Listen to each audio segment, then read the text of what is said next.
Në mes të natës së thellë, një baba dëgjon zërin e së bijës duke u përgjëruar për ndihmë. E mbyllur prej ditësh, duke ngrënë çfarë të gjente, ajo vetëm donte të dilte e gjallë prej andej. Dhe ai do të bënte të pamundurën për ta shpëtuar. Nëse kjo histori ju interesoi, mos harroni të abonoheni në kanalin ton dhe na tregoni nga cili qytet po na ndiqni. Duke vazhduar, Ardian Krasniqi e kishte ditur gjithmonë çmimin e suksesit. E mësoi herët se tregu financiar nuk kishte durim me të dobëtit, nuk falte hezitimet dhe nuk ofronte shanse të dyta për ata që lëkundeshin në momentin e gabuar. Në moshën 42 vjeçare, ai kishte ndërtuar një perandori duke filluar nga hiçi absolut. Kishte fjetur në divanet e zyrave të përbashkëta, kishte ngrënë makarona të ftohta direkt nga paketa në netët me bilance të pafundme, kishte sakrifikuar fundjavat, festat dhe madje edhe ditëlindjet në emër të një vizioni që pak kush mund ta shite. Sot, emri i tij ishte sinonim i inteligjencës financiare, i strategjisë së pamëshirshme, i rezultateve që bënin konkurrencën të dridhej. Revistat e biznesit e vinin fytyrën e tij në kopertina, duke e quajtur gjeni, vizionar, njeriun që i kthente shifrat në ar.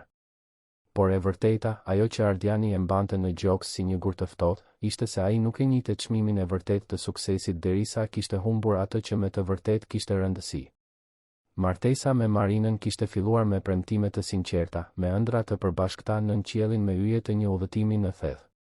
Ajo ishte e bukur, plot jetë, plot plane për familjen që do të ndërtonin së bashku. Ai, ende duke luftuar për të themeluar kompaninë e tij, u betua se një ditë do t'i jepte asaj dhe fëmijëve që do të vinin gjithçka që meritonin. Dhe erdhi Besa. Besi, siç e thërriste ai. Një vajzë me sy të mëdhenj, flokë gështenjë që shkëlqenin në diell, me një të qeshur të lehtë që ndriçonte çdo ambient. Ajo ishte e vetmja gjë që mund të zbutte zemrën e blinduar të Ardianit, i vetmi person para të cilit biznesmeni i pamëshirshëm shndërrohej thjesht në një baba të dashuruar. Por ndërsa Besa rritej, martesa shkatërrohej. Marina filloi të mërzitej me mungesat, udhëtimet, mbledhjet që zgjasnin deri në agim. Ardiani përpiqej të kompensonte me dhurata të shtrenjta, udhëtime luksoze, karta krediti pa limit. Ajo donte prani, jo dhurata. Donte një burr, jo një sigurues jetese fantazmë. Grindjet u shtuan, dyert përplaseshin më shpesh, dhe kur Besa mbushi 5 vjeç, divorci ishte i pashmangshëm. Ndarja ishte e ftohtë, burokratike, e drejtuar nga avokat që i shndërruan vitet e intimitetit në klauzola kontraktuale. Marina mori kujdestarinë e vajzës. Ardianit i mbetën fundjavat alternative dhe një faj që e ndiqte si hije. Në 2 vitet e ardhshme, diçka ndryshoi te Marina. Ardiani e vinte re kur merrte Besën për vizitat e autorizuara. Ish gruaja, dikur aq e kujdesshme me pamjen, tani shfaqej me sy të enjtur, grim të shpërndar, lëvizje tepër të ngadalta ose tepër të trazuara. Apartamenti, dikur i patëmet, mbante erë alkooli dhe cigaresh. Dhe kishte një burr të ri në jetën e saj, një tip i quajtur Fabian. I gjatë, muskulos, me buzëqeshje të gjera që kur nuk i arrinin sy. Ardianit nuk i pëlqeu ai që në shtrëngimin e parë të duarve. Kishte diçka të gabuar në atë vështrim, në atë mënyrë të foluri me zë tepër të lartë, të qeshuri me shaka që askush tjetër nuk i gjente qesharake. Por Marina e mbronte partnerin me mishe me shpirt dhe Ardiani, ligjërisht, nuk kishte si të ndërhynte. Në fund të fundit, ajo ishte nëna, kishte kujdestarin dhe gjykatësi kishte qenë i qartë, për sa kohë nuk kishte prova konkrete për rrezik, Besa do të qëndronte me Marinën. Vizitat e Besës filluan ta shqetësonin Ardianin në mënyrë më akute. Vajza, dikur aq fjalë shumë, tani përgjigjej me një rrokje. Shmangte të fliste për shtëpinë, për nënën, për atë që bënte gjatë javës. Kur ai e pyeste nëse gjithçka ishte në rregull, ajo vetëm tunte kokën, por sytë e saj tregonin një histori tjetër. Ardiani u përpoq të fliste me Marinën, e cila shpërtheu në akuza. Ai nuk kishte të drejtë të vinte në dyshim asgjë, nuk ishte i pranishëm, nuk dinte asgjë. Fabiani, gjithmonë në sfond të këtyre bisedave të tensionuara, qeshte me shqetësimin e Ardianit, duke e quajtur babai mungestar që do të bëhet hero. Atëherë, një të martë korriku, Ardiani bëri diçka që dukej e egzageruar në atë kohë, por që do të provojë të ishte litari i vetëm që do të pengonte vajzën e tij të binte në humner. Në një nga vizitat, kur Besa ishte e shpërqendruar duke luajtur në park, ai bleu një celular me parapagesë. Ishte një aparat i thjeshtë, i lirë, me bateri që zgjaste me ditë. Ai regjistroi vetëm një numër në memorie, të tijn. e fsheu telefonin në fund të çantës së shpinës së Besës, të mbështjellë me një xhaketë, dhe kur vajza e gjeti me kuriozitet, ai u ul në gjunjë në nivelin e syve të saj dhe i tha, me një seriozitet që ajo kur nuk e kishte parë, Besi, ky telefon është sekreti ynë. Mos i trego askujt, as mamas, as Fabianit. Ai shërben vetëm për një gjë, nëse ke shumë nevojë për babin, nëse është një emergjencë e vërtet, ti shtyp këtu dhe më telefono. Por vetëm nëse është emergjencë, në rregull. Premton? Besa, me 7 vjet të sapo mbushura, tundi kokën, e futi celularin në xhepin sekret të çantës dhe nuk e përmendi më kurrë këtë çështje. 3 javë më vonë, në një natë dimri që Tirana rrallë e shite, një stujë historike goditi qytetin. Ishte pothuajse mesnatë dhe së premtes kur Ardiani ishte në katin më të lartë të ndërtesës së tij të biznesit, Krasniqi Capital Investime, në zemër të bulevardit dëshmorët e kombit. Dritarët e zyrës dridheshin nga era therse dhe poshtë, metropoli dukej se shuhej në rrëbeshet e shiut që dukeshin si gosht të akullta. Ai ishte i zhytur në raportet e një bashkimi që do të përcaktonte tremujorin e ardhshëm, i rrethuar nga kontrata milionëshe, shifra që kërcenin në ekranet e kompjuterëve. Mikel, shefi i tij i sigurisë, ishte larguar tashmë pasi ishte siguruar që ndërtesa ishte e mbyllur. Ardiani ishte vetëm, siç i pëlqente gjithmonë të ishte kur kishte nevojë të mendonte pa ndërprerje. Ishte atëherë kur dëgjoi një zile që nuk e njohu. Nuk ishte asnjë nga 3 celularët e tij të korporatës, nuk ishte telefoni fiks i zyrës. Ishte një tingull i mbytur që vinte nga brenda sirtarit ku ai mbante sendet personale. Ardiani rudhi ballin, hapi sirtarin dhe gjeti një celular që pothuajse e kishte harruar, atë me parapagesë. Zemra i rahu fort edhe para se të përgjigjej. Ai ja kishte dhënë atë numër Besës me një udhëzim të qartë, të telefononte vetëm në rast emergjence. Dhe tani, në 11:40 të natës, gjatë stuhisë më të keqe të vitit, telefoni po binte. Ardiani u përgjigj me duar që i dridheshin. Nuk dëgjoj një alo të qartë. Dëgjoj një erë therse që fërshëllente sikur po kalonte nëpër një hapësirë të hapur. Dëgjoj një frymëmarrje të cekët, të parregullt, të ndërprerë. Dëgjoj dhëmbë që kërcisnin. Dhe pastaj, pas sekondash që u dukën si orë, u shfaq zëri. Zëri i brisht, pothuajse i padëgjueshëm i Besës. Babi. Ardiani u ngrit nga karrigia me aq forcë sa ajo u rrotullua dhe u përplas me tavolinën. Besi, bia ime, çfarë po ndodh? Ku je? Ai u përpoq ta mbante zërin të qetë, por paniku tashmë po i ngjitej në fyt si acid. Babi, un kam ftohtë. Zëri i saj dridhej po aq sa dhëmbët. Shumë uri, babi. Kam shumë uri. Ardiani e shtrëngoi celularin me aq forcë sa gishtat iu bën të bardhë. Qetësohu, dashuria ime, qetësohu. Ku është mami? Ku është mami? Heshtje. Vetëm era. Pastaj Besa përshpëriti dhe çdo fjalë ishte një prerje. Mami, ajo më mbylli. Më mbylli në dhomë. Ka 3 ditë, babi. 3 ditë. Toka dukej se u zhduk nën këmbët e Ardianit. Ai u ul në cep të tavolinës, këmbët pa forcë. Si ka mundësi 3 ditë, bia ime? Je e mbyllur prej 3 ditësh? Dritarja u thye. Nuk e di kur era hyn, babi, hyn shumë, dhe unë kam ftohtë, shumë ftohtë. Ajo filloi të qante lehtë, duke u përpjekur t'i mbytte dënesat. Piva ujë nga vazoja e luleve, babi.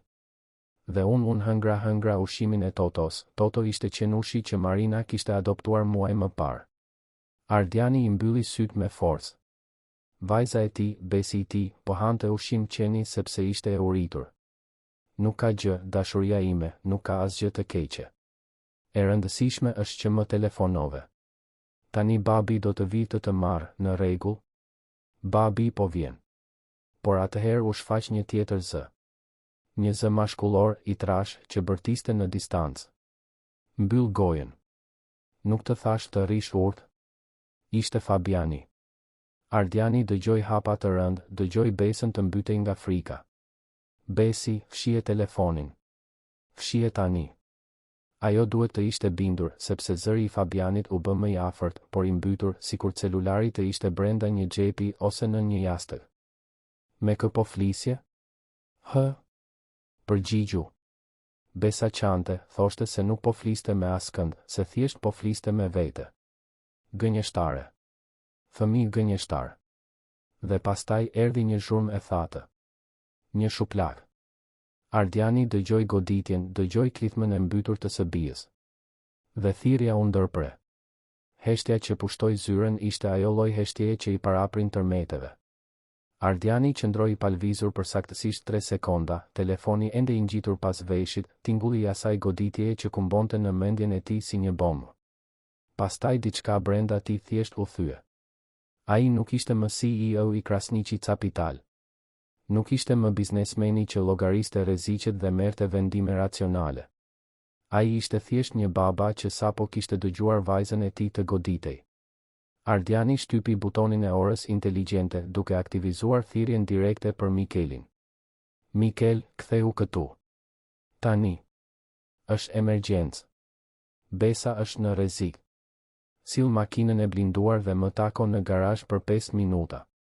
Ai mori xhaketën më të trashë që kishte në dollapin e zyrës, veshi një kapele leshi, zbriti me vrap shkallët e shërbimit sepse nuk kishte durim të priste ashensorin. Kur arriti në garazh, Mikeli ishte tashmë aty me makinën e ndezur, motori që gurgullonte. Çfarë ndodhi, shef?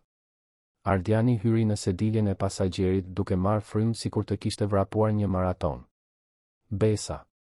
Ajo është e mbyllur. Prej 3 ditësh.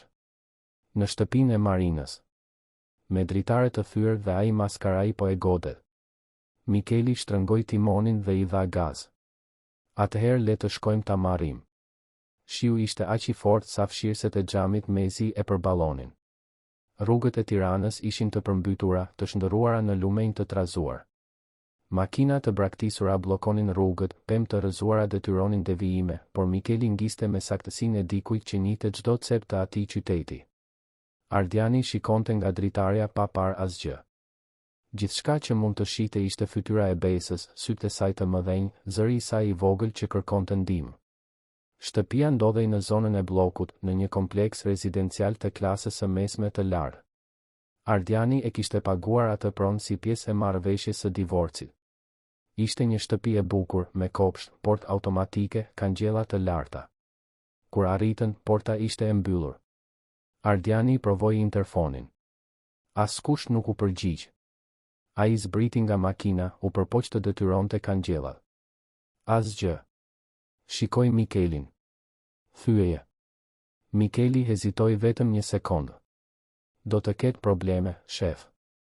Nuk më intereson. Dhe vërtet nuk i interesonte. Ardiani u kthye në makinë dhe Mikeli u tërhoq disa metra prapa, i dha gaz dhe e përplasi para kolpin e blinduar kundër portës. Metali rënkoi, u përkul dhe në goditjen e tretë, kangjellat u dorëzuan me një zhurmë që zgjoi gjysmën e rrugës. Fqinjet ndezën dritat, hapën dritaret. Ardiani nuk shikoi asnjërin prej tyre. Ai vrapoi drejt derës kryesore të shtëpisë. E mbyllur. Ai goditi me forcë, duke thirrur emrin e Marinës. Asgjë. Thirri emrin e Besës. Asgjë. Mikeli solli një hekur nga bagazhi. Së bashku e detyruan bravën derisa dera u lëshua. Kontrasti ishte brutal. Jashtë, ftohtë therrës, shi horizontal, errësirë e lagur. Brenda, nxehtësi artificiale, dritë e verdhë, erë alkooli e përzier me parfum të lirë. Dhoma e ndenjes ishte në rrëmuj, shishe bosh mbi tavolinën e kafes, tavull duhani e të imbushur. Ardiani u ngjit me vrap shkallëve, duke ndjekur zhurmën e zërave në katin e sipërm. Mikeli vinte menjëherë pas. Dhoma e Besës ishte në fund të korridorit. Dera ishte e mbyllur nga jashtë, me një drytë të thjeshtë, por efektiv. Ardiani e shkelmoi derën me gjithë forcën, 1, 2, 3 herë, derisa druri rreth bravës u ça dhe dera u hap. Ajo që pa e bëri të ndalonte në prag, sikur të kishte marrë një grusht në stomak. Dritarja ishte e thyer, xhama të shpërndar në përdysheme, erë e ftohtë që hynte pa mëshirë. Besa ishte e mbledhur kruspull në një qoshe, e mbështjell me një batanie të hollë, trupi që i dridhej dhunshëm. Buzët i kishte të mavjosura, fytyrën e zbeth si dylli, sytë e enjtur nga të qarat. Dhe pranë saj, në këmbë, ishte Marina. Ish gruaja kishte veshur një këmish nate të zhubravitur, flokët të shpupurishur, sytë të turbullt në atë mënyrë që Ardiani e njihte mirë, vështrimi i dikujt që ka pirë përtej masës. Në duart e saj kishte një rrip të mbështjellë. Kur pa Ardianin, ajo u lëkun, por u përpoq të impononte autoritet. "Çfarë bën këtu? Ti nuk ke të drejtë të hysh në shtëpinë time." Ardiani kaloi pranë saj sikur të ishte një fantazm dhe u gjunjëzua pranë Besës. Vajza, kur e pa, shpërtheu në lot, por ishte një e qarë e heshtur, e kontrolluar, sikur të kishte frikë të bënte zhurmë. "Besi, dashuria ime, babi është këtu. Gjithçka është në rregull tani." Ai e mbështolli në krah, dhe ajo ishte aq e ftohtë sa ishte si të përqafosh akull. Mikeli u shfaq me një batanie të trash nga makina, dhe së bashku e mbështollën vajzën. Marina filloi të fliste, shpejt e dëshpëruar. Ajo ishte e dënuar. "Ajo është kokfort, Ardian, ti nuk e di sa kokfort është. Duhet të mësoj të bindet." Ardiani u kthye nga ajo dhe Marina bëri një hap prapa. Kur nuk e kishte parë atë vështrim në fytyrën e ish burrit. "E dënuar? Ti e mbylli vajzën tonë për 3 ditë në një dhomë me dritare të thyrë." "Ajo hëngri ushqim qeni, Marina." "Ushqim qeni?" Marina u lëkun. Unë nuk e dija që dritarja ishte thyrë. Doja ta kontrolloja, unë." "Ti nuk do të kontrolloje asgjë. Ti ishe e dehur, si gjithmonë." Zëri i Ardianit u ngrit dhe Besa u mblodh edhe më shumë. Ishte atëherë kur Fabiani u shfaq në derë, me pantallona të shkurtra dhe kanotiere, me një buzëqeshje tallse. "Shiko kush vendosi të shfaqet. Babai Hero. Erdhe me vonesë, apo jo? Apo vjen vetëm kur fëmia telefonon duke qarë?" Ardiani u ngrit, ende duke mbajtur Besën në krah. "Largohu nga rruga." Fabiani kryqëzoi krahët. "Ti nuk do ta marrësh. Kujdestaria është e Marinës. Është në letra. Ti nuk mund ta marrësh nga këtu pa autorizim." Mikeli u pozicionua pranë Ardianit, qëndrimi i tij duke e bërë të qartë se nuk kishte negociata. "Mund të diskutojmë për ligjshmërinë më vonë. Tani, largohu nga rruga ose të largoj unë." Fabiani qeshi, por bëri një hap anash. Ardiani zbriti shkallët duke mbajtur Besën sikur të ishte prej qelçi. Marina vinte pas, duke bërtitur se do të thërriste policin, se ai do të humbiste gjithçka, se po kryente rrëmbim. Ardiani nuk u ndal. Nuk shikoi prapa. E vendosi Besën në sediljen e pasme të makinës, të mbuluar me të gjitha batanijet që kishte Mikeli. Mikeli hyri në timon. Dhe u nisën, duke lënë pas shtëpinë, britmat, stuhin që vazhdonte të binte sikur qielli po qante. Rrugës për në spital, Besa filloi të kollitej. Ishte një koll e thellë, e lagësht, që vinte nga gjoksi. Ardiani ndjeu panikun të ngjitej përsëri. "Qëndro, Besi. Gati arritëm." Por ajo mbylli syt, frymëmarrja duke u bërë gjithnjë më e dobët, më e cekët. Mikeli telefonoi spitalin universitar Nën Tereza, duke i njoftuar se po arrinin me një fëmijë në gjendje të rëndë. Kur ndaluan në hyrje të urgjencës, infermierët tashmë prisnin me një barel. Ardiani u adorzoi Besën në krah, dhe ajo u përpi nga një korridor me dyrë të 2 fishta që u mbyllën para fytyrës së tij.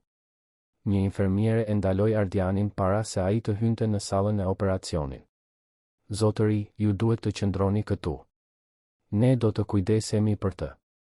Ardiani qëndroi jashtë asaj deri xhami, duart të mbështetura në xhamin e ftohtë, duke parë përmes dritares ekipin mjekësor që punonte mbi vajzën e tij. Tuba, maska, monitor që ndriçonin, mjek që flisnin me kode që ai nuk i kuptonte. Koha ndaloi. Mund të kishin qenë 10 minuta ose 10 orë. Ardiani nuk do ta dinte. Ai dinte vetëm se nëse Besa nuk dilte gjallë nga aty, asgjë tjetër nuk kishte rëndësi. As kompania, as parat, as reputacioni. Asgjë. Pas një përjetësie, një mjek doli, duke hequr dorezat një përdorimshme. "Zoti Krasniqi? Unë jam doktor Henrik, pediatri i turnit. Vajza juaj është stabile për momentin, por gjendja është serioze. Ajo ka hipotermi të rëndë, dehidratim, kequshqyrje akute dhe shenja pneumonie. Do ta mbajmë në nënvëzhgim intensiv në 48 orët e ardhshme." Ardianit ju pren këmbët. "A do të bëhet mirë? Doktor, ju lutem, më thoni se do të bëhet mirë." Mjeku I vuri dorën në shpatull. Do të bëjmë gjithçka që kemi në dorë. Ajo është një vajzë e fortë.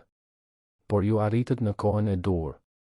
Edhe disa orë të tjera në ato kushte dhe ndoshta do të ishte tepër vonë. Ardianit ju lejua të hynte në dhomë. Besa ishte në një shtrat të bardhë, e lidhur me tela dhe tuba, por duke marrë frymë e gjallë.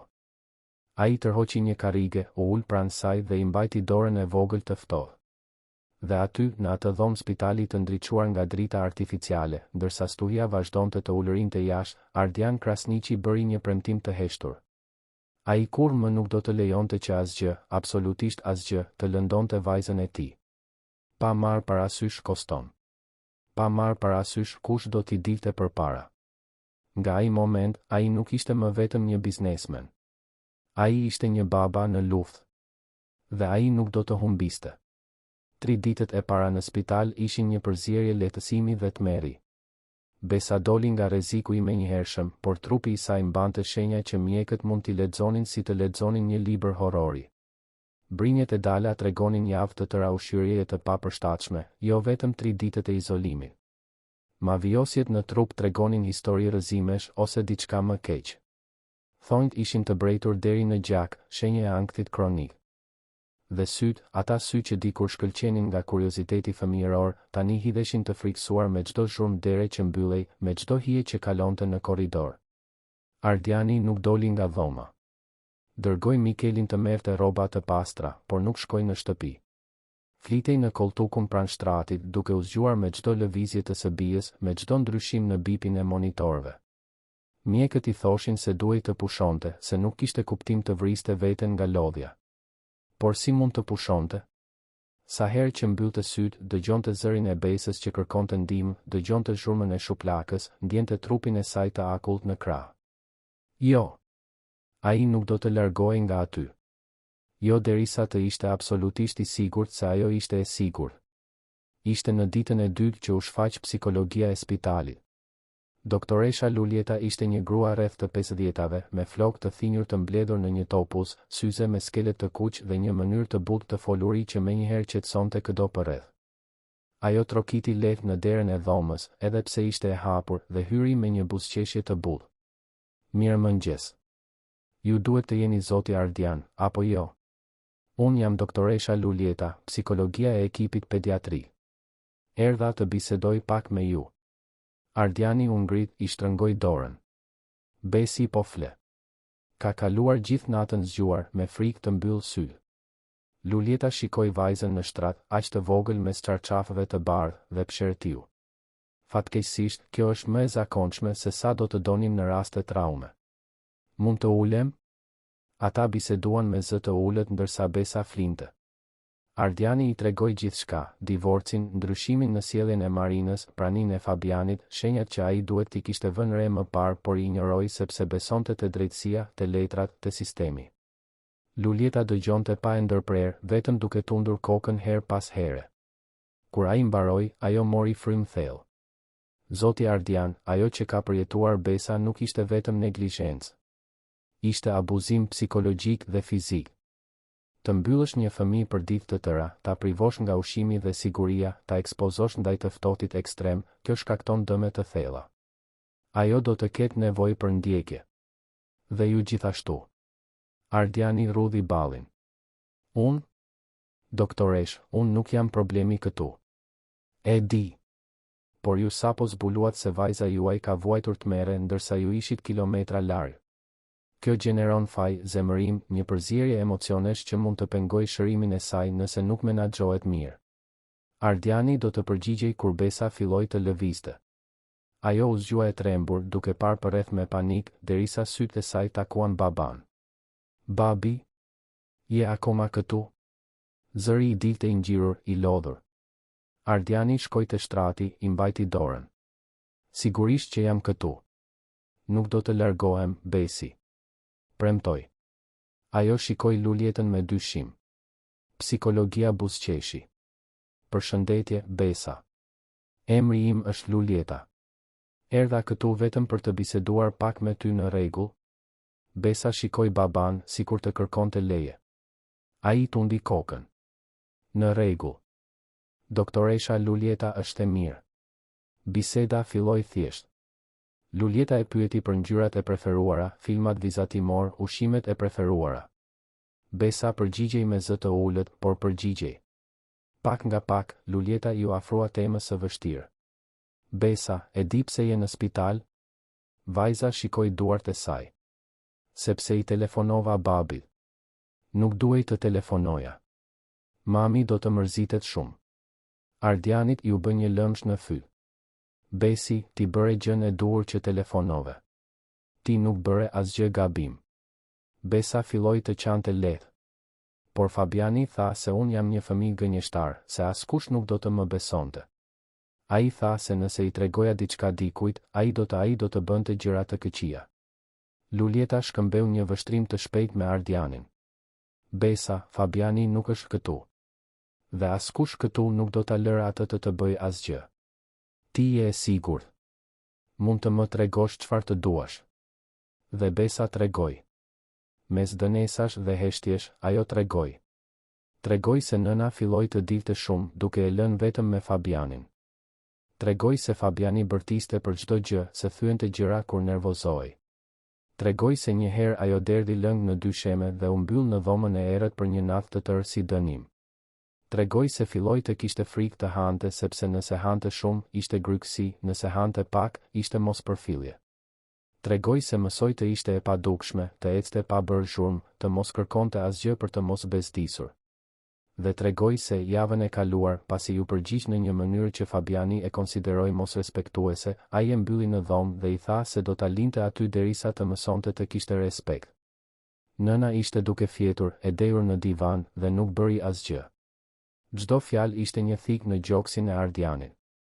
Ai donte të bërtiste, donte të godiste murin, donte të kthehej në atë shtëpi dhe ta bënte Fabianin të paguante për çdo sekond terrori që ai shkaktoi. Por u kontrollua sepse Besa kishte nevojë për të tërë, jo të coptuar nga zemërimi. Kur ajo mbaroi, Luljeta I vuri dorën në shpatull. Besa, ti je një vajzë shumë trime. Dhe gjithçka që më the do të na ndihmoj të sigurohemi që kur më të mos kalosh nëpër këtë. Në rregull? Besa fshiu lotët me kurrizin e dorës. Mund të ri me babin? Luljeta buzëqeshi. Do të punojmë për këtë. Por ndërsa Besa shëroi ngadalë brenda spitalit, jashtë, një stuj e një lloji tjetër po formohej. Marina dhe Fabiani nuk qëndruan duar kryq. Në fakt, ata bën atë që bëjnë njerëzit e dëshpëruar dhe pa skrupuj, sulmuan të parët. Një ditë pas shpëtimit, ata thirrën një konferencë shtypi para komisariatit të policisë. Marina u shfaq me sy të kuq, grim të shpërndar qëllimisht për t'u dukur sikur kishte qarë, e veshur thjesht, pothuajse me përulësi. Fabiani ishte pranë, me një kostum të papërshtatshëm, me një shprehje serioze. Dhe historia që ata I treguan kamerave ishte një kryevepër manipulimi. Marina qau ndërsa thoshte se Ardiani, I paftë për të pranuar ndarjen, hyri në shtëpinë e saj në mes të natës, e sulmoi atë dhe partnerin e saj dhe rrëmbeu vajzën. Ajo tha se Besa ishte nën kujdes mjekësor sepse kishte një grip të fortë, asgjë më shumë, dhe se Ardiani, I fiksuar dhe I çekuilibruar, shpiku një histori absurde neglizhence për të justifikuar rrëmbimin. Fabiani plotësoi duke thënë se gjithmonë kishte dyshuar se Ardiani ishte I dhunshëm, se vajza vinte nga vizitat me mavijosje dhe se ata po mblidhnin prova për të kërkuar rishikimin e vizitave. Ai njeri është I rrezikshëm. Ai mund të ketë para, mund të ketë pushtet, por nuk mund të ketë thjeshtrën time. Jo për sa kohë unë mund ta mbroj atë. Shtypi e gëlltiti historinë. Në fund të fundit ishte skenari perfekt, biznesmeni miliarder dhe I ftohtë kundër nënës së përulur dhe të vuajtur. Titujt filluan të shfaqeshin. Manjati I financave akuzohet për rrëmbimin e vajzës së tij. Nëna e dëshpëruar kërkon drejtësi pas pushtimit të dhunshëm. Ardian Krasniqi, gjeni I biznesit apo baba abuziv? Rrjetet sociale shpërthyen. Hashtage që kërkonin drejtësi për Marinën u bën virale brenda pak orësh. Fotografi të vjetra të Besës me gërvishtje të vogla, gjë normale për një fëmijë që luan, u ripostuan si provë e dhunës. Video të Ardianit në intervista të vjetra, ku ai fliste ashpër për konkurrentët, u redaktuan për t'u dukur sikur ai ishte një person I dhunshëm dhe pa kontroll. Në më pak se 24 orë, reputacioni që Ardianit i ishte dashur 20 vjet për ta ndërtuar ishte bërë cop-cop. Aksionerët e Krasniqi Capital filluan të telefononin të shqetësuar. Kontratat u pezulluan. Partnerët e biznesit dërguan komunikata duke kërkuar distancë derisa situata të zgjidhej.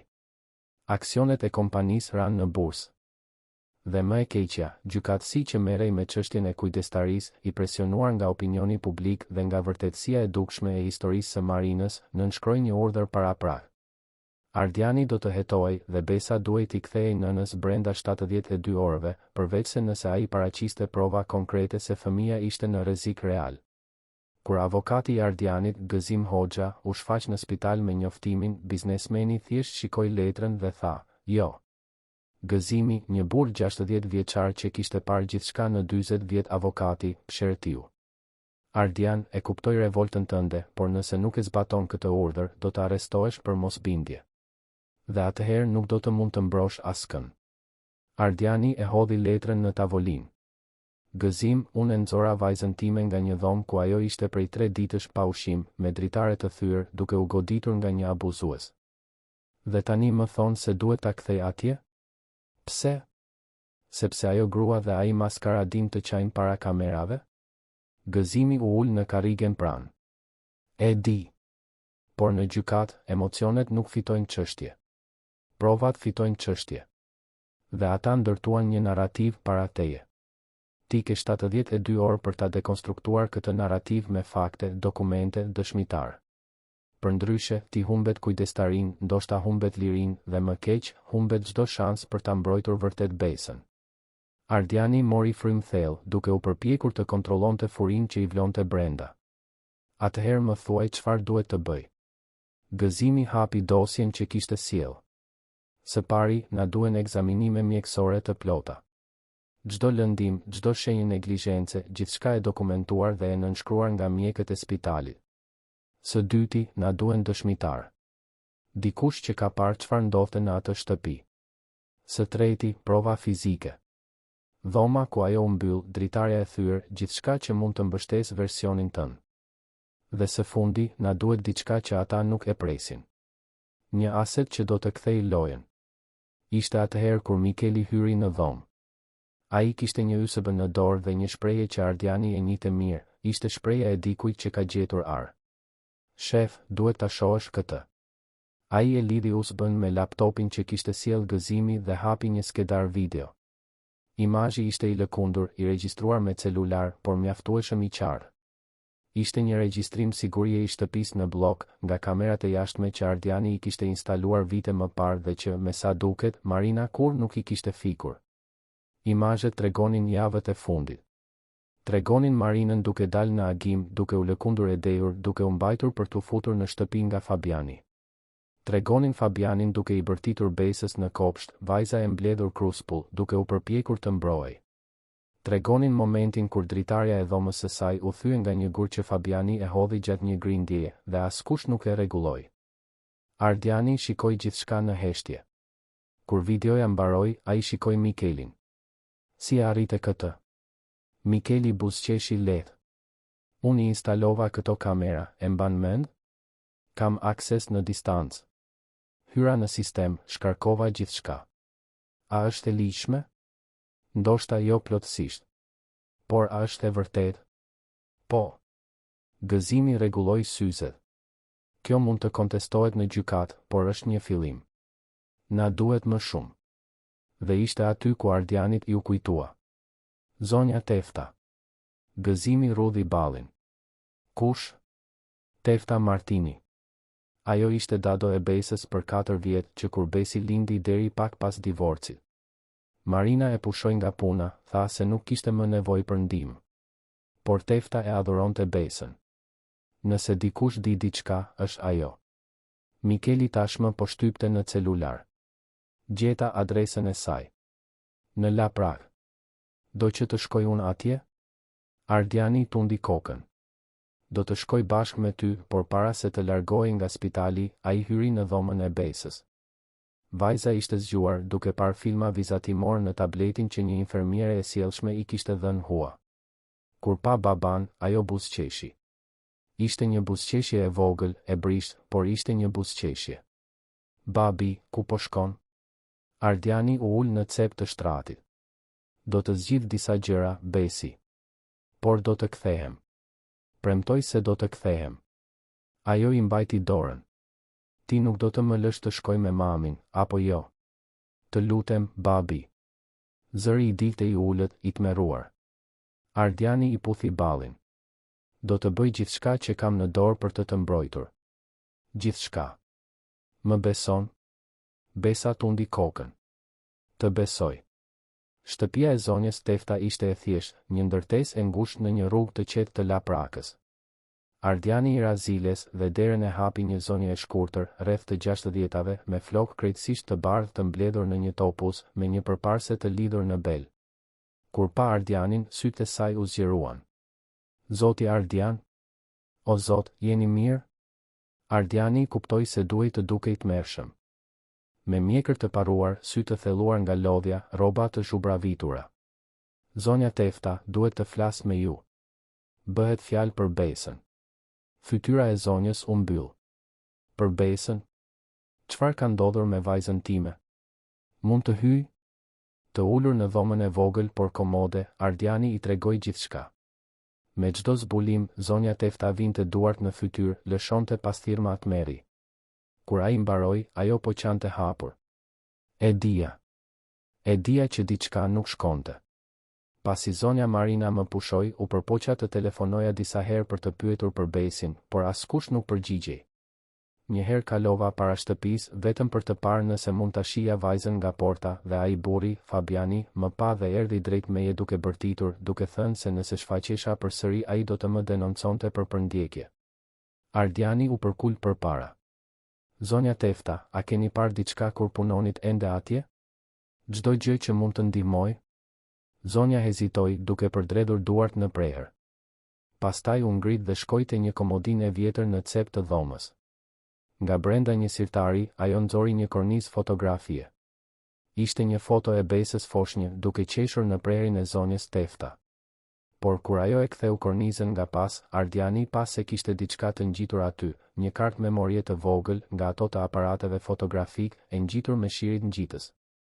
Në muajt e fundit që punova atje, zonja Marina ishte tashmë ndryshe. Pinte shumë, dilte shumë, ai burri filloi të shfaqej. Dhe unë shija gjëra. E pash atë t'i bërtiste Besit sepse kishte lënë një lodër jashtë vendit. E pash zonjën Marina ta shtynte vajzën në dhomë dhe ta mbyllte derën kur ishte e mërzitur. E pash Besin të kërkonte ushqim dhe të injorohej. Kështu që fillova të regjistroja. Me celularin tim, fsheu razi. E dija se një ditë dikush do të kishte nevojë ta shite. Ardiani mori kartën e memories sikur të ishte objekti më i çmuar në botë. Zonja Tefta, kjo mund të shpëtoj vajzën time. Por kam nevojë që ju ta konfirmoni gjithë këtë zyrtarisht, ndoshta në një dëshmi, ndoshta në gjykatë. A jeni e gatshme? Zonja Tefta fshiu lotët. Zoti Ardian, unë e rrita atë vajzë sikur të ishte mbesa ime. Nëse duhet të përballem me gjithë botën, do të përballem. Vetëm më thoni ku dhe kur, nëse do të ishit në vendin e Ardianit, do të kishit shkuar vetë pas provave apo do të kishit pritur që drejtësia të vepronte? Na tregoni në komente. Duke u kthyer në spital, Ardiani ja dorëzoi kartën e memories Mikelit, i cili menjëherë filloi të punonte me një specialist në rikuperimin e të dhënave. Ndërkohë, gëzimi përgatiste dokumentacionin mjekësor, mblidhte dëshmi nga infermierët dhe mjekët, ndërtonte mbrojtjen. Orët kalonin si rëra mes gishtave dhe me çdo minutë që afrohej afati i fundit, tensioni rritej. Ardiani e dinte se kishte vetëm një shans. Nëse dështonte, Besa do të kthehej në atë ferë dhe ai ndoshta kurrë më nuk do të mund ta nxirrte nga atje. Në mbrëmjen e ditës së dytë, Mikeli u kthye me një laptop dhe një shprehje fitoreje të përmbajtur. Rikuperova gjithçka. Dhe është më keq se sa e imagjinonim. Ai hapi video. Ishin skena të filmuara fshehurazi nga zonja Tefta gjatë muajve. Tregonin Fabianin duke e shtyr Besën kundër murit, duke bërtitur se ajo ishte një fëmijë i llastuar dhe i padobishëm. Tregonin Marinën, plotësisht e alkoolizuar, duke qeshur ndërsa Fabiani e mbyllte vajzën në dhomë, duke thënë se ishte për të mirën e saj. Tregonin besën duke qarë, duke kërkuar të dilte, duke goditur derën, duke u injoruar plotësisht. Dhe videoja më shkatëruese, tregonte Fabianin duke pranuar, para Marinës, se i pëlqente t'i thyente shpirtin vajzës, se ishte argëtuese ta shihte me frikë, se nëse ajo rritej e dobët dhe e nënshtruar, do të ishte më e lehtë për t'u kontrolluar. Ardiani shikoi gjithçka me grushtat e shtrënguar, thonjtë që i nguleshin në pëllëmbët e duarve. Gëzimi, tunte kokën. Ky është Ar. Me këtë, jo vetëm që sigurojmë kujdestarin, por do t'i shohim këta të dy në burg. Por Ardiani e dinte se nuk ishte aq e thjeshtë. Marina dhe Fabiani kishin opinionin publik në anën e tyre, kishin ndërtuar një narrativ bindëse. Të paraqisje provat në një gjykatë të mbyllur nuk do të mjaftonte. Bota duhej ta shihte. Bota duhej ta dinte se çfarë lloj monstrash fshihen pas buzëqeshjeve për kamera. Dhe kështu lindi plani më i rrezikshëm, më i guximshëm dhe ndoshta më i nevojshëm që Ardiani kishte pasur ndonjëherë për të ekzekutuar. Një plan që do të përfshinte jo vetëm drejtësinë, por edhe ekspozimin e plotë të së vërtetës në një mënyrë që askush të mos mund ta injoronte. Ardiani shikoi Mikelin. Ti një dik që ja di mirë transmetimeve të drejtë për drejta, apo jo? Dik që mund të konfiguroj një sistem ku unë mund të tregoj video dhe audio në kohë reale për shumë njerëz? Mikeli buzëqeshi. Jo. Por po flasim për diçka të madhe këtu, shef. Diçka që do ta kthej lojën përfundimisht. Je i përgatitur për pasojat?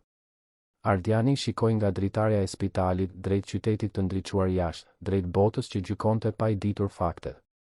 Unë nuk kam më asgjë për të humbur, Mikel. Reputacioni im tashmë është shkatëruar. Kompania ime po fundoset. E vetmja gjë që më ka mbetur është vajza ime. Dhe unë do të luftoj për të deri në sekondën e fundit, pa marrë parasysh çfarë duhet të bëj. Mikeli tundi kokën. Atëherë le ta kthejmë këtë lojë. Afati po mbaronte. Mbeteshin vetëm 18 orë deri në skadimin e urdhrit gjyqësor që do ta detyronte Ardianin t'ia kthente besën Marinës. Por ndërsa ora ecte kundër tij, Ardiani nuk ishte i ndalur. Ai po ndërtonte një lëvizje që do të ndryshonte gjithçka. Mikeli kishte thirrur një kontakt, një specialist në teknologjinë e transmetimit të quajtur Bruno, i cili kishte punuar tashmë me evente të mëdha të drejtpërdrejta dhe dinte si të anashkalonte bllokimet dhe të siguronte që një transmetim të arrinte miliona njerëz pa u ndërprerë. Bruno u shfaq në zyrën që Ardiani e kishte shndërruar në qendër operacionesh brenda vetë spitalit, duke sjell pajisje që dukeshin si të dala nga një film spionazhi. Pra, le të shoh nëse e kuptova, tha Bruno, duke rregulluar syzet me skelet të trash ndërsa hapte laptopin e tij. Ti do një transmetim të drejtpërdrejtë që nuk mund të rrëzohet, që arrin në rrjetet sociale dhe gjithashtu në ekranet e mëdha publike të qytetit, dhe që tregon video dhe audio në kohë reale. Kjo është. Ardiani tundi kokën. Saktësisht. Dhe duhet të jetë nesër në mbrëmje. Bruno fishkëlleu. Ngushtë. Por e mundur. Do të më duhet akses në disa sisteme reklamimi urban, që teknikisht është ndërhyrje, por imagjinoj se në këtë pikë ti nuk je shumë i shqetësuar për teknikalitetet. Ardiani buzëqeshi pa humor. I shqetësuar për teknikalitetet? Bruno, unë e theva portën e shtëpisë së ish gruas sime me një makinë të blinduar. Teknikalitetet janë problemi im më i vogël tani. Ndërsa Bruno punonte në pjesën teknike, Gëzimi kujdesej për pjesën ligjore. Ai kishte paraqitur një mocion urgjence duke kërkuar pezullimin e urdhrit për kthimin e fëmijës, duke argumentuar fakte të reja dhe prova të reja. Gjykatësi, i presionuar nga të gjitha anët, pranoi të mbante një seancë të jashtëzakonshme që do të ndodhte brenda 48 orëve. Ishte kohë e mjaftueshme. Ardiani thjesht duhej të siguronte që, kur të arrinte në atë sallë gjyqi, nuk do të ishin vetëm fjalë kundër fjalëve, por e vërteta e pamohueshme e shfaqur për të gjithë. Por para gjykatës, kishte një sken tjetër. Një sken që Ardiani do ta ndërtonte personalisht. Fabiani kishte bërë kontakt. Përmes një numri privat, ai i dërgoi një mesazh zanor në celularin e Ardianit dhe arroganca pikonte nga çdo fjalë. Si je, babi? Mendon se do ta fitosh këtë? Më lejo të jap një prekje realiteti, nuk do ta fitosh. Marina ka kujdestarin, gjykatësi është në anën e saj, shtypi e adhuron atë. Ti u bëre keqbërësi i historisë. por unë jam një djalë i arsyeshëm, kështu që do të bëj një propozim. Ti transferon 2 milion në një llogari që do të ta jap dhe ne e harrojmë gjithë këtë histori. Marina heq dorë nga procesi, ti mban çupën, të gjithë jemi të lumtur. Mendoje mirë, Ardian. 2 milion nuk janë asgjë për ty, por për mua mjaftojnë për të filluar një jetë të re larg këtej. Ke deri nesër për të vendosur. Pas kësaj, oferta s'ka don dhe ne do të shkojmë me gjithçka kundër teje. Të përqafoj. Ardiani e dëgjoi mesazhin 3 herë. Çdo herë, zemërimi i linte vendin llogaritjes. Kjo nuk ishte vetëm shantazh. Ishte rrëfim. Ishte arrogancë. Ishte mundësi. Ai i telefonoi gëzimin. Ata e kafshuan Karemin. Avokati heshti për disa sekonda. Ti nuk po planifikoje të hidhje ndonjë Karem, Ardian. Çfarë po ndodh? Ardiani shpjegoi. Gëzimi mori frymë thellë. Kjo është e rrezikshme. Nëse shkon keq, do të dukesh edhe më keq. Dhe nëse shkon mirë, i shkatëron ata. Jam i gatshëm të rrezikoj. Ardiani ju përgjigj mesazhit të Fabianit me një mesazh të shkurtër, pranoj. Por dua të flasim personalisht. Nesër, ora 8 e mbrëmjes, restoranti Panorama e Tiranës në blok. Vetëm ti dhe Marina. Sjell pjesën e parë të parave, rregullojmë detajet dhe e mbyllim marrëveshjen. Pa avokat, pa dëshmitar, vetëm ne të tre. Përgjigja erdhi shpejt, rënë dakord. Por mos provo asgjë, Ardian. Nëse shfaqesh me polici ose regjistrues, marrëveshja bie dhe ne të varrosim. Ardiani buzëqeshi. Mos u shqetëso. Edhe unë kam shumë për të humbur. Por sigurisht që ishte gënjeshtër. Ardiani kishte gjithçka për të fituar. Restoranti Panorama e Tiranës ishte një vend luksoz, i frekuentuar nga elita e Tiranës, me pamje panoramike të qytetit të ndriçuar. Ardiani e zgjodhi atë vend për një arsye specifike, vetëm 2 bloqe larg kishte një nga ekranet më të mëdha të reklamave në Tiranë, i instaluar në fasadën e një ndërtese biznesi. Ishte aty ku Bruno do të bënte magjin. Pas ditën para takimit, Bruno dhe Mikeli u ngjitën në ndërtesë me pajisje të maskuara në çanta dërgesash, hynë në sistemin e kontrollit të ekranit përmes një të çare sigurie që Bruno e njihte dhe instaluan një transmetues që do të lejonte, në momentin e duhur, të zëvendësonte reklamat me një transmetim të drejtpërdrejtë. Njëkohësisht, Bruno konfiguroi llogari të rreme në të gjitha rrjetet sociale, të përgatitura për të lëshuar të njëjtin transmetim sapo Ardiani të jepte sinjalin. Në mbrëmjen e takimit, Ardiani u vesh me një kostum të patëmet, blu të errët, këmishë të bardhë, kravatë mëndafshi argjendi. Dukej si biznesmeni i zakonshëm, i sigurt, në kontroll.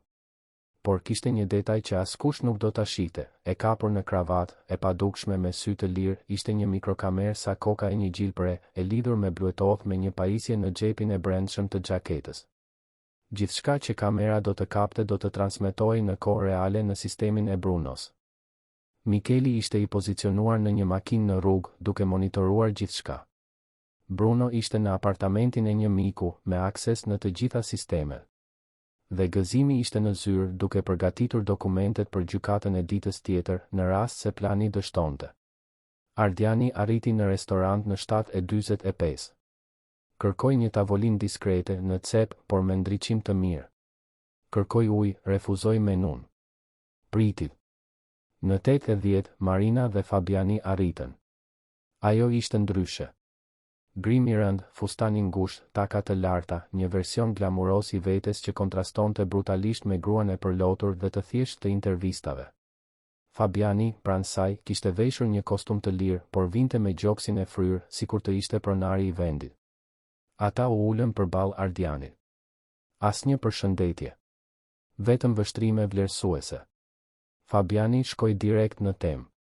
I solle parat? Ardiani nxori nga xhepi një zarf të trash. Kësti i parë. 500.000 në para të thata. Pjesën tjetër e transferoi sapo të nënshkruajmë një letër që heq dorë nga procesi. Marina mori zarfin, e hapi, kaloi gishtat mbi kartëmonedhat. Një buzëqeshje u shfaq në cep të buzëve. Gjithmonë e kam ditur që je i zgjuar, Ardian. Gjithmonë e kam ditur se kur vjen puna, ti do të zgjidhje rrugën më të lehtë. Ardiani detyroi një buzëqeshje. Po, Marina.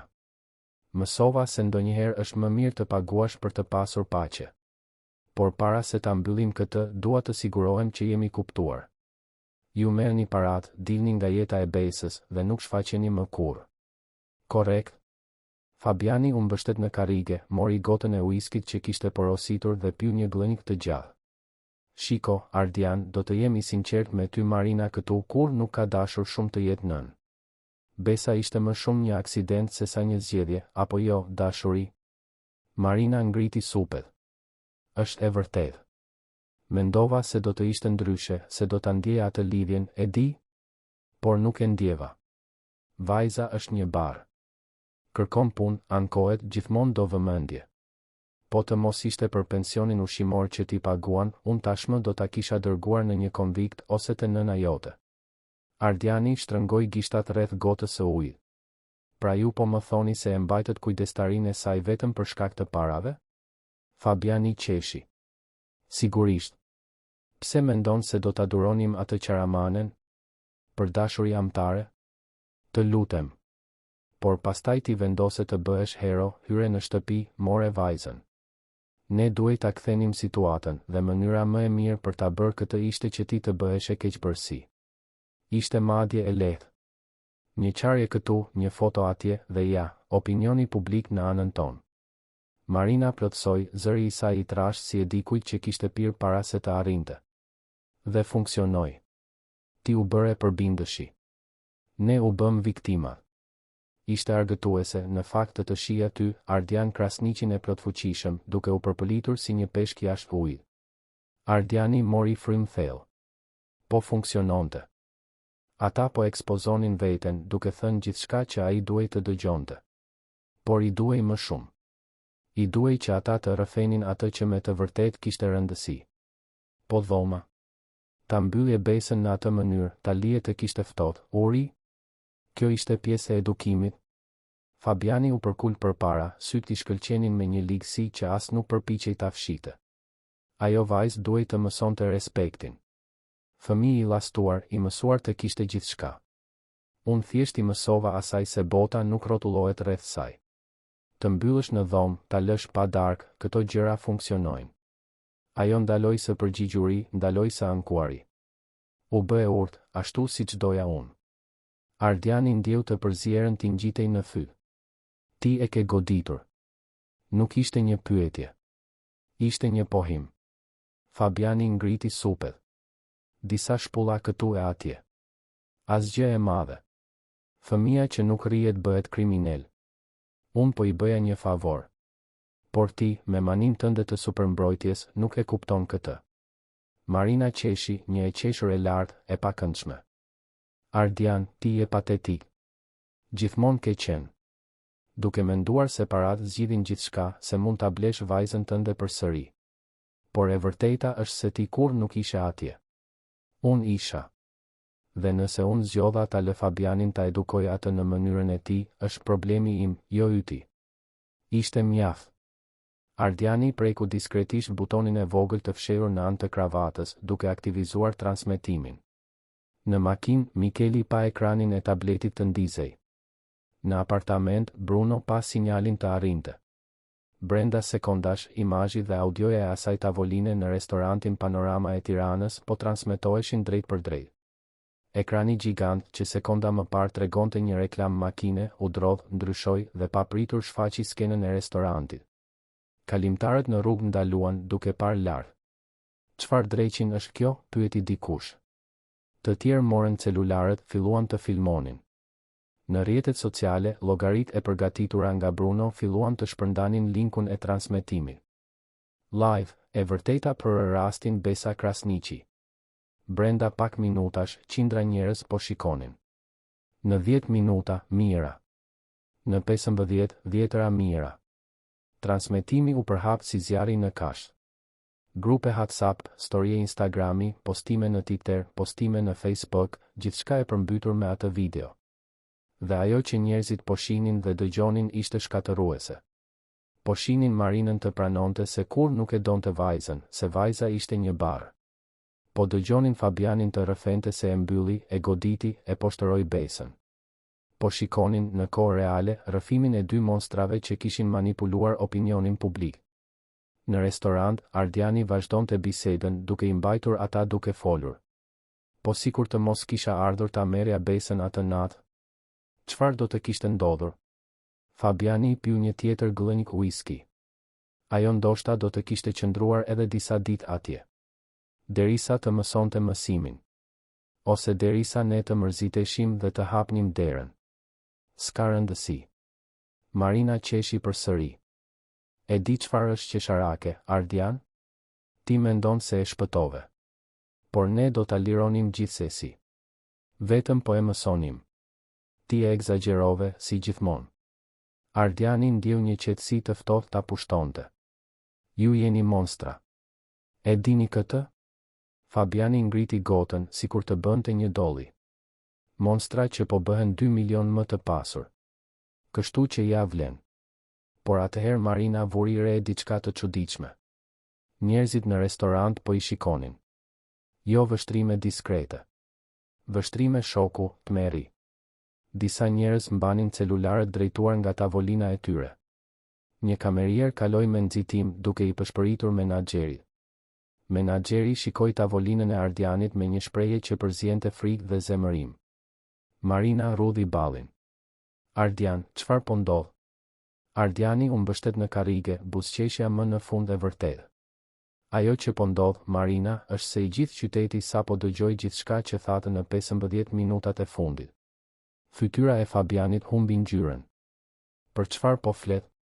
Ardiani nxori celularin nga xhepi, hapi një rrjet social, ua tregoi atyre. Ekrani shfaqte vetë tavolinën e tyre, drejt për drejt, me mira komente që rridhnin. Arrestoni këta monstra. Si mund t'ia bësh këtë një fëmije? Çfarë çifti I neveritshëm? Marina kapi celularin, sytë e zgjeruar nga paniku. Ti po regjistroje? Regjistroja dhe transmetoja. Drejt për drejt. Për të gjithë. Dhe shiko, ka edhe një ekran gjigant pikërisht aty në bulevard që ju tregon duke rrëfyer gjithçka. Ardiani tregoi nga dritarja. Nga ku ishin ulur nuk mund të shihej ekrani, por mund të shihej shkëlqimi I dritave të reflektuara në ndërtesa, mund të shihej lëvizja e njerëzve që ndalonin për të parë. Fabiani u ngrit befas, karrigia duke rënë prapa. Ti birë. Por para se të mund të përfundonte, 2 policë hynë në restoran. Pas tyre, një prokurore publike që gëzimi e kishte kontaktuar. Ajo ishte njoftuar nga Bruno sa po filloi transmetimi dhe po shikonte gjithçka së bashku me gjysmën e qytetit. Fabian Costa dhe Marina Krasniqi, ju jeni të arrestuar për zhvatje, keqtrajtim të fëmijëve dhe mashtrim. Prokuroria recitoi të drejtat e tyre ndërsa policët I prangosnin. Marina qante, por nuk ishin më lotët e llogaritur të intervistave. Ishin lot paniku real. Ardian, për hir të Zotit, fike këtë. Fike. Ardiani vetëm vëzhgoi. Nuk mund ta fik, Marina. Nuk jam unë që po transmetoj. Janë mira njerëz që po e shpërndajnë. E vërteta më në fund doli. Dhe nuk ka si ta futesh përsëri brenda. Ata u morën në mblicet e celularëve të klientëve të tjerë të restorantit. Ardiani mbeti vetëm në tavolinë, zarfi me paratë e rreme ende aty. Ishin para false, sigurisht. Ai kur nuk kishte ndërmend të paguante asgjë. Ishte vetëm karemi për t'i bërë ata të flisnin. Dhe funksionoi më mirë se sa mund të kishte ëndërruar. Ai doli nga restoranti, gjeti Mikelin që priste në makinë. Shef, interneti shpërtheu. Të gjithë po e shpërndajnë. Hashtaget kundër teje u zhdukën. Tani gjithçka është për ata. Ja dole. Ardiani vetëm tundi kokën. Ende jo. Ky ishte vetëm fillimi. Nesër kemi gjykatën. Seanca e jashtëzakonshme u mbajt ditën tjetër në një sallë gjyqi të mbushur me reporter, avokat, punonjës social dhe kureshtar. Gjykatësi Ferdinand Dervishi, një burr 60 vjeçar me famë të drejtë por të ashpër, hyri në sallë dhe kërkoi heshtje. Gëzimi përfaqësonte Ardianin. Marina dhe Fabiani kishin avokat shtetëror, pasi asnjë avokat privat nuk donte ta prekte çështjen pas ekspozimit publik. Salla ishte e tensionuar, ajri I ngarkuar me pritshmëri. Gjykatësi filloi. Jemi këtu për të vendosur për kujdestarinë e të miturës Besa Krasniqi. Por para se të hymë në çështjen e kujdestarisë, duhet të trajtojmë akuzat penale që kanë lindur. Zoti Gëzim, a I keni provat për të cilat folet në mocion? Gëzimi u ngrit, lidhi një USB me sistemin e projeksionit të sallës. Gjëja e parë që tregoi ishte raporti I plot mjekësor I Besës, hipotermi, keqëshyrje, madhjosje, shenja traume psikologjike të rëndë. Pastaj ai shfaqi fragmente nga videot që zonja Tefta kishte regjistruar duke treguar keqtrajtimin. Më pas, ai lëshoi audion e telefonatës së Besës që kërkonte ndihmë. Dhe së fundi, ai tregoi fragmente nga transmetimi I drejtpërdrejt I mbrëmjes së kaluar, ku Marina dhe Fabiani rrëfenin gjithçka.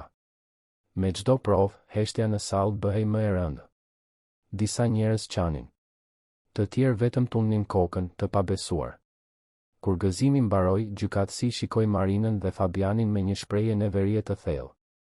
A ka ndonjëri prej jush diçka për të thënë në mbrojtjen tuaj?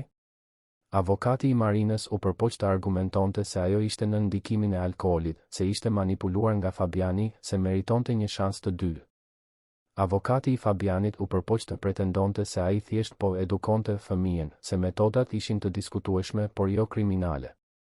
Gjykatësi dëgjoi në heshtje, pastaj goditi me çekiç. Pash dhe dëgjova mjaft.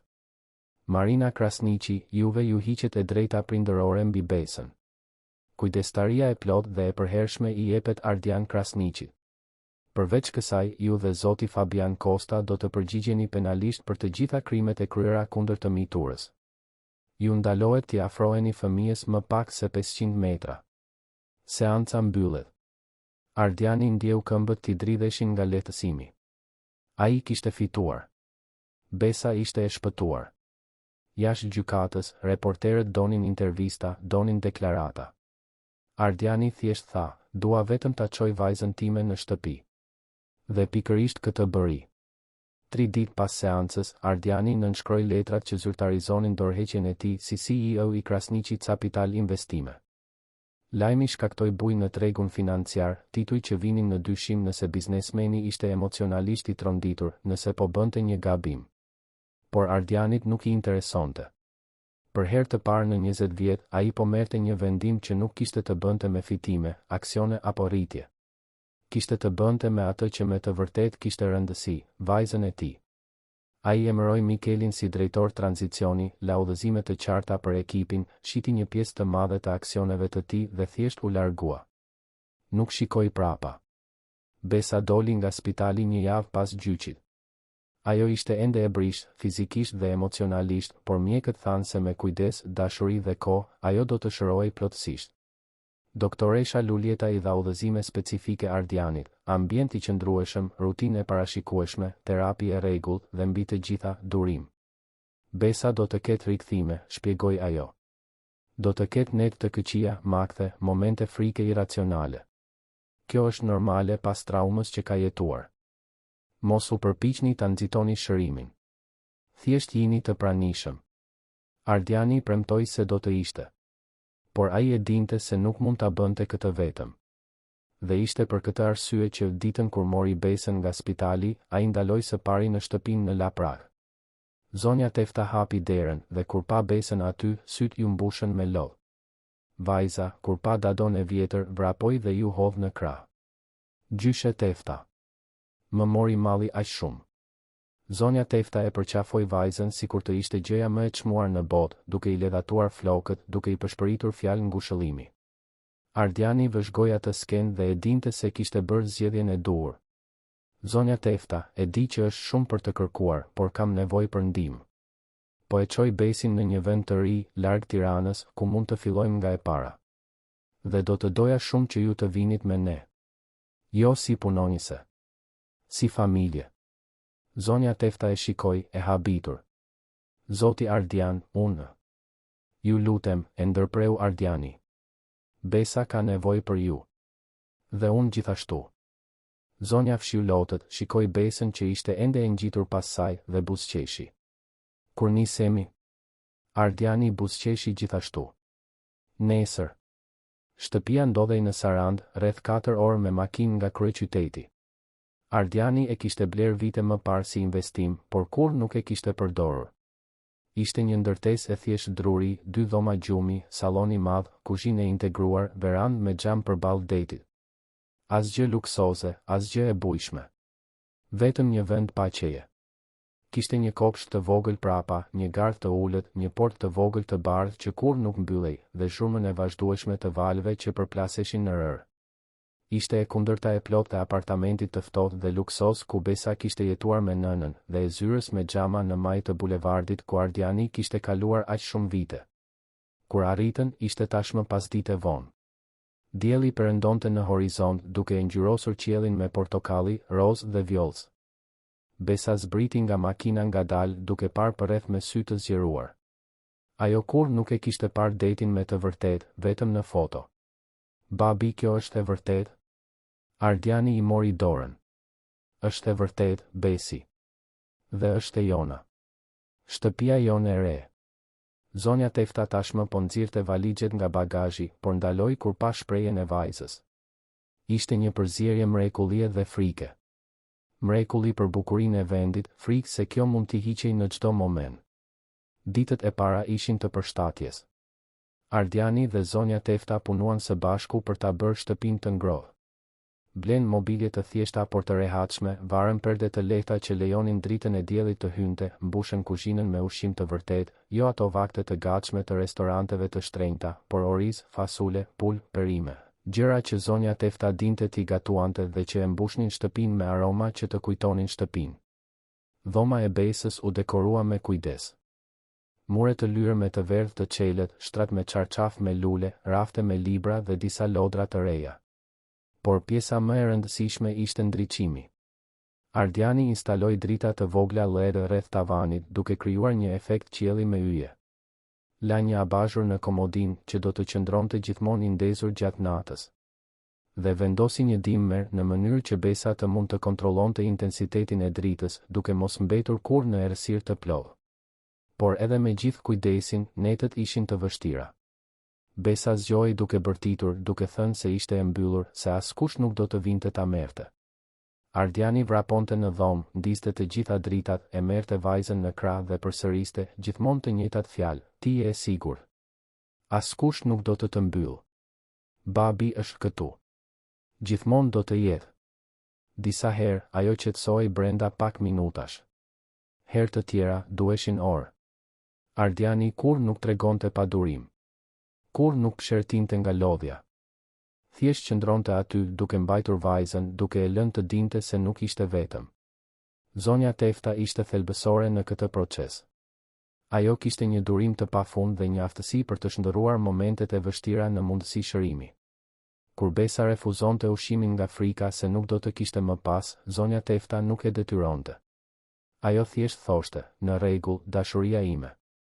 Kur të marr uria, ushqimi do të jetë këtu. Gjithmonë do të ketë ushqim. Dhe linte një pjatë të vogël gjithmonë të disponueshme në frigorifer, në mënyrë që Besa të mund ta merrte kur të donte. Pak nga pak, vajza filloi të kuptonte se kjo ishte e vërtetë. Se nuk duhej të fshite bukë në njastër. Se nuk duhej të hante fshehurazi. Se ushqimi nuk do të zhdukej. Një ditë, rreth 3 javë pas zhvendosjes, ndodhi diçka që e shënoi Ardianin thellësisht. Ata ishin në plazh të tre duke ndërtuar kështjella rëre. Besa ishte e përqendruar duke përdorur një kovë të verdhë për të formuar kullat. Pa pritur, një valë më e madhe erdhi dhe shkatërroi një pjesë të kështjellës. Ardiani priti krizën, të qarat, frikën. Por Besa vetëm shikoi valën, pastaj kështjellën e shkatëruar dhe filloi të rindërtonte. Nuk ka problem, babi. E bëjmë përsëri. Ishte një moment i thjeshtë, por për Ardianin do të thoshte gjithë bota. Do të thoshte se ajo po fillonte të kuptonte se jo gjithçka që thyet mbetet e thyer për gjithmonë. Se mund të rindërtohet. Se mund të fillohet nga e para. Ardiani gjithashtu po rindërtohej. Ai, që kishte kaluar gjithë jetën i fiksuar me punën, me objektivat, me shifrat, tani mësonte thjesht të ishte i pranishëm. Mësonte të bënte mëngjesin ngadalë, pa parë orën. Mësonte të ulej në verandë dhe thjesht të dëgjonte detin, pa menduar për bashkime apo blerje. Mësonte të luante me vajzën e tij, me të vërtet, jo ato lojrat e nxituara të fundjavës, por lojra të gjata, të shpikura, pa orar për të mbaruar. dhe ai zbuloi se kjo nuk ishte humbje kohe. Ishte pikërisht aty ku ai duhej të kishte investuar gjithmonë kohën e tij, në jetën e tij, në familjen e tij. Terapia e besës zhvillohej 2 herë në javë me një psikologe fëmijësh në Sarand, doktoreshën Prambera, një grua e re dhe e sjellshme që përdorte artin dhe lojrat për të ndihmuar besën të përpunonte traumën. Ajo i kërkonte besës të vizatonte ndjenjat e saj dhe vizatimet në fillim ishin të errëta, plot dyrë të mbyllura dhe figura të mëdha e kërcënuese. Por me kohën, vizatimet filluan të ndryshonin. U shfaq dielli. U shfaq deti. U shfaqën 3 figura të kapura për dore, Besa, Ardiani dhe zonja Tefta. U shfaq një qen, sepse Ardiani kishte adoptuar një qen rruge nga plazhi, një këlysh kafe dhe të bardhë që Besa e pagëzoi dielli, sepse ishte i ngrohtë dhe gjithmonë i lumtur. 3 muaj pas zhvendosjes, Ardiani vendosi se ishte koha për të bërë diçka të veçantë. Ditëlindja e 8 e Besës po afrohej dhe ai donte që të ishte një festë e vërtetë, jo vetëm e moshës së saj, por e rifillimit të dyve. Ai organizoi një festë të thjeshtë në kopshtin e shtëpisë. Ftoi disa fëmijë, fëmijë nga shkolla e re ku Besa kishte filluar të studionte, doktoreshën Prambera dhe sigurisht Mikelin, i cili ishte bërë një xhaxha nderi dhe vizitonte sa herë që mundej. Zonja Tefta bëri një tortë shtëpie me çokoladë, të dekoruar me lule kremi të verdha. Ardiani improvizoi një skar me ndihmën e një fëmijë dhe Besa, për herë të parë që ai e mbante mend, qeshte me zë të lartë, luante me fëmijët e tjerë, pa atë vështrim të friksuar të dikujt që pret dënim në çdo moment. Në mes të festës, kur dielli tashmë kishte filluar të perëndonte, Ardiani kërkoi vëmendje. Ai kishte diçka për t'i dhënë Besës. Ai solli një kuti të vogël kadifeje blu, delikate. Besa e hapi me kujdes dhe brenda kishte një gjerdan. Ishte një zinxhir i holl argjendi dhe i varur në të një çelës. Një çelës i vogël, prej ari, i punuar me detaje delikate. Besa shikoi baban, e hutuar. Është një çelës, babi. Por i çfarë? Ardiani u ul në gjunjë në lartësinë e saj, i mbajti duart vajzës. Ky çelës nuk hap asnjë derë specifike, Besi. Ky çelës është një simbol. Ai do të thotë se ti kurrë më nuk do të mbyllesh. Kurrë më nuk do të jesh e burgosur e asgjëje dhe askuj. Ky çelës është liria jote. Është premtimi se nga tani e tutje, ti zgjedh ku do të jesh, çfarë do të bësh, si do të jetosh. Dhe unë do të jem këtu për të siguruar që ti gjithmonë ta kesh këtë zgjedhje. Besa shikoi gjerdanin, pastaj baban dhe lotët filluan t'i rrivnin në përfaqe. Por nuk ishin lot trishtimi. Ishin lot lehtësimi, mirënjohjeje, shprese. Ajo i hodhi krahët rreth qafës së Ardianit dhe i përshpëriti në vesh, faleminderit që nuk hoqe dorë nga unë, babi. Ardiani e shtrëngoi vajzën në krah, duke ndjerë zemrën e tij të mbushej me një lumturi që nuk e dinte se ishte e mundur ta ndjente. Unë kurrë nuk do të heq dorë nga ti, Besi. Kurrë. Muajt e ardhshëm ishin të rritjes për të dy. Besa filloi të shkëlqente në shkollë, duke bërë miq, duke marrë pjesë në aktivitete, duke zbuluar se ishte e mirë në vizatim dhe në tregimin e historive. Ardiani, nga ana tjetër, filloi të eksploronte një anë të vetes që e kishte varrosur prej kohësh. Ai gjithmonë kishte pëlqyer zdrugtëtarin, të punonte me duar, por kurrë nuk kishte pasur kohë. Tani, ai ngriti një punishte të vogël në fund të shtëpisë dhe filloi të bënte mobilje, lodra druri për Besën, dhurata për zonjën Tefta. Ishte një aktivitet terapeutik që e ndihmonte të përpunonte gjithçka që kishte ndodhur dhe në të njëjtën kohë e lidhte me diçka të prekshme, reale, ndryshe nga shifrat abstrakte me të cilat ishte marrë gjithë jetën. Zonja Tefta gjithashtu lulëzoi në atë mjedis. Ajo, që kishte kaluar jetën duke u kujdesur për të tjerët, tani kujdesej edhe për të. Ardiani këmbëngulte që ajo të pushonte, të merrte ditë pushimi, të shijonte plazhin. Dhe ajo, pak nga pak, e lejoi këtë. Po mësonte se mund të ishte e lumtur edhe ajo, se mund të kishte momente vetëm për vete, pa faj. Dinamika e të treve u bë një familje e vërtetë. Darka në tavolinë, biseda për ditën, të qeshura të përbashkëta, plane për fundjavën. Ishte e thjeshtë, por ishte e plotë. Një vit pas zhvendosjes në Sarand, Ardiani dhe Besa ishin ulur në rër, duke parë perëndimin e diellit. Dielli, qeni, vraponte pas pulbardhave, duke lehur me gëzim. Besa mbante gjerdanin me çelsin, diçka që e bënte gjithmonë kur ishte e menduar. Babi, a pendohesh? Ardiani e shikoi. Për çfarë, Besi? Që e le kompanin. Që humbe gjithë atë për të qëndruar këtu me mua. Ardiani buzëqeshi i mori dorën vajzës. Besa, unë nuk humba asgjë. Unë fitova gjithçka. Më parë kisha para, sukses, respekt. Por nuk kisha jetë. Nuk të kisha ty, jo me të vërtetë. Tani të kam. Dhe nuk ka asgjë në botë që vlen më shumë se kaq. Besa mbështeti kokën në shpatullën e babait. Të dua, babi. Edhe unë të dua, Besi. Më shumë se sa mund ta imagjinosh. Ata qëndruan aty në heshtje, vetëm duke vëzhguar ngjyrat e qiellit që ndryshonin, duke dëgjuar zhurmën e valve. Dhe për herë të parë pas shumë kohësh, Ardiani ndjeu se ishte pikërisht aty ku duhej të ishte. Jo në majtë të një rokaqielli, jo në salla mbledhjesh, jo duke mbyllur marrëveshje milionëshe. Por aty në rër, me vajzën pranë, duke ndërtuar një jetë që ja vlente të jetojë. Fantazmat e së kaluarës shfaqeshin ende herë pas here. Besa ende kishte makthe të rastësishme, ende shmangte dyert e mbyllura kur ishte e mundur, ende kishte ditë kur ankthi kthehej pa paralajmërim. Por tani ajo kishte mjete për t'u përballur me këtë. Kishte një baba të pranishëm, një gjyshe nga zemra që e donte pa kushte, një terapiste që e ndihmonte të përpunonte, dhe mbi të gjitha, kishte një shtëpi që ishte vërtet e sigurt. Një vend ku dritat kur nuk fikeshin plotësisht, ku dyert kur nuk mbylleshin nga jashtë, ku dashuria nuk ishte e kushtëzuar apo kërcënuese. Sa për Marinën dhe Fabianin, ata u përballën me pasojat e veprimeve të tyre.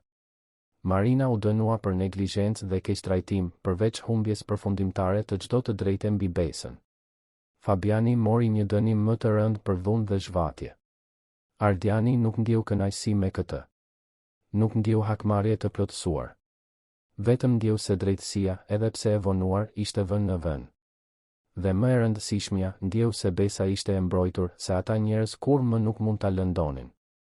Mikeli vizitonte çdo muaj duke sjell lajme nga kompania, e cila por i më këmbej nën menaxhimin e ri. Ai gjithmonë këmbëngulte që Ardiani të kthehej, të merrte të paktën një rol këshillues.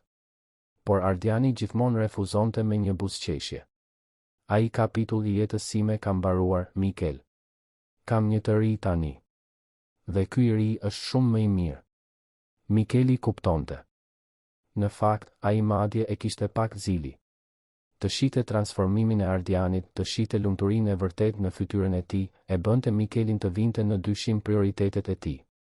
Dhe në një nga vizitat e tij, ai rrëfeu, "Shef, ti më frymëzove. Po mendoj të dalë në pension, të kaloj më shumë kohë me familjen time gjithashtu. Jeta është shumë e shkurtër për t'u jetuar në zyra." Dhe kështu vitet kaluan.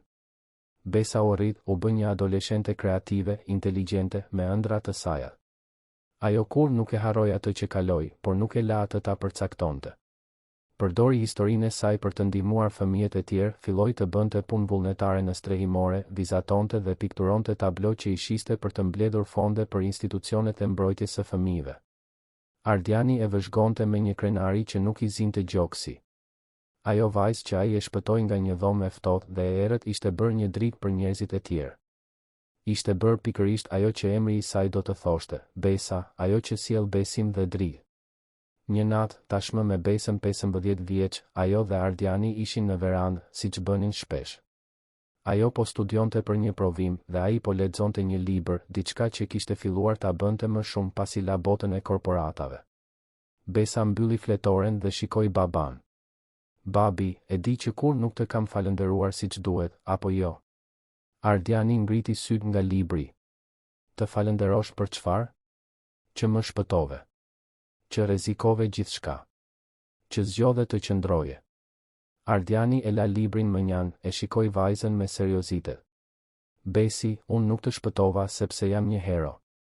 Të shpëtova sepse jam babai yt dhe nuk kishte asnjë mundësi tjetër. Ti je pjesë e imja. Dhe nëse do të duhej ta bëja gjithçka përsëri, do të merrja të njëjtat vendime, pa hezituar." Besa buzëqeshi, ajo buzëqeshje që tani ishte e lirë, pa frikë, pa peshë. "Gjithsesi, faleminderit. Për gjithçka." Ardiani u ngrit, shkoi te vajza dhe i puthi majën e kokës. "Nuk ka nevojë të falenderosh. Thjesht vazhdo të jesh ky person i mrekullueshëm që je. Kjo është gjithçka që kam dashur gjithmonë." Dhe kështu mbaron kjo histori. Jo me një fund të përrallave perfekt, sepse jeta reale nuk është kështu. Por me një fund të vërtet, ku dashuria fiton, ku guximi shpërblehet, ku shpengimi është i mundur. Ardian Krasniqi, biznesmeni që kishte gjithçka dhe asgjë në të njëjtën kohë, zbuloi se suksesi i vërtet nuk matet me shifra apo kontrata, por me përqafime dhe të qeshura, me darka të përbashkëta dhe net bisedash, me të qenit streha e sigurt e dikujt që e do më shumë se jetën tënde. Dhe Besa, vajza që jetoi me aktin e të qenit e mbyllur, e harruar dhe e lënduar, mësoi se jo çdo derë e mbyllur mbetet e mbyllur për gjithmonë, se ka dritë pas errësirës dhe se ka njerëz të gatshëm të kalojnë nëpër stuj për të na shpëtuar. Ajo e mban me vete, deri më sot, atë çelës ari në qafë. Jo sepse i duhet për të hapur dyer, por sepse ai i kujton çdo ditë se ajo është e lirë. E lirë për të qenë kushdo që dëshiron. E lirë për të dashur dhe për t'u dashur. E lirë për të jetuar pa frikë. Dhe sa herë që dielli perëndon në Sarandë, duke e ngjyrosur qiellin me ato ngjyra të pamundura, Ardiani dhe Besa ulen në verandë, krah për krah, dhe thjesht ekzistojnë. Pa nxitim, pa presion, pa frikë nga e nesërmja. Sepse ndërtuan së bashku një shtëpi ku gjithmonë ka dritë, gjithmonë ka dashuri dhe gjithmonë ka shpresë se, pa marrë parasysh sa herët ka qenë nata, dielli gjithmonë lind ditën tjetër. Të dashur dëgjues, shpresojmë se historia e Ardianit dhe Besës ju ka prekur zemrën. Nëse jeni emocionuar, klikoni butonin e pëlqimit, abonohuni në kanal dhe na tregoni në komente çfarë ju ka shënuar më shumë. Çdo ditë sjellim histori intensive si kjo, që zbulojnë anën më të thellë të shpirtit njerëzor. Ju presim në episodin e ardhshëm.